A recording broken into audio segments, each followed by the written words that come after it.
Hey guys, just a quick response to your aiming towards examples post in the discussion board. I've read through what you guys shared there, and I kind of took a quick note of what kinds of websites people were interested in or the examples that you picked. And the most unique examples were things like the breeding website for the Python ball snake, a Web 2.0 website, PictoChart, a property management website. Um, Another website I described as Teacher Function. I don't know what I meant by that, but there was like some unique kind of education related site, but I don't remember what. There were other sites, and then the other unique one was a sports enthusiast site, the fantasy football website.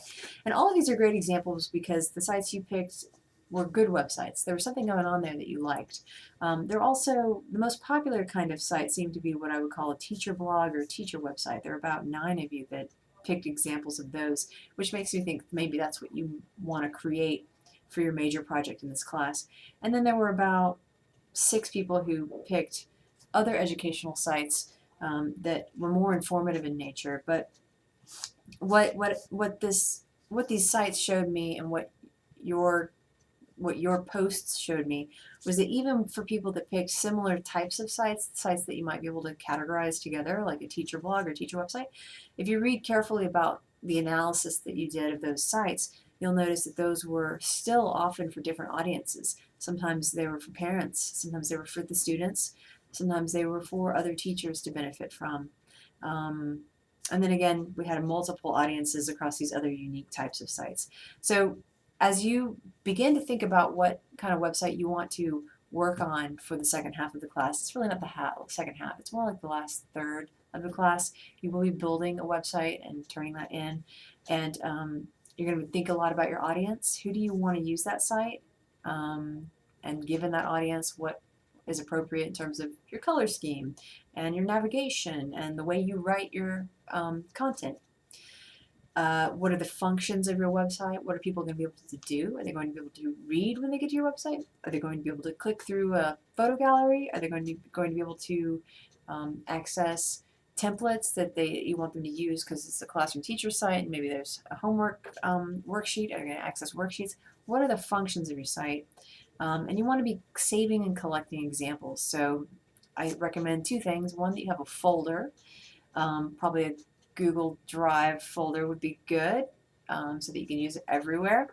But it could be on a key drive. I carry a key drive with me everywhere as well. So an actual folder where you can collect examples, collect content that you want, that you're authoring maybe right now.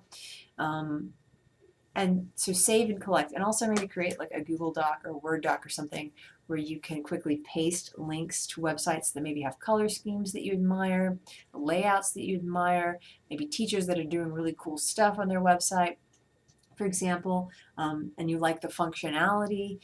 Maybe they're hitting the same audience and you want to kind of learn from them. So we learn by looking at what other people do. Okay, so be collecting and thinking about it, and use those things as inspiration for your website so that when late October, early November hits, you're not completely without a clue as to what you want to do. If you already have a teacher website but it's not good enough and you want to make it better, this is a great opportunity to continue to work on it, either to scrap it and start over or to use pieces of it, salvage pieces of the existing site and transform it in a new site now. If your school, for example, provides a CMS, a content management system, where you have a space where you can be authoring a site, maybe that's where you want to make your site. Maybe you already have a couple pages already, but you're ready to more fully expand.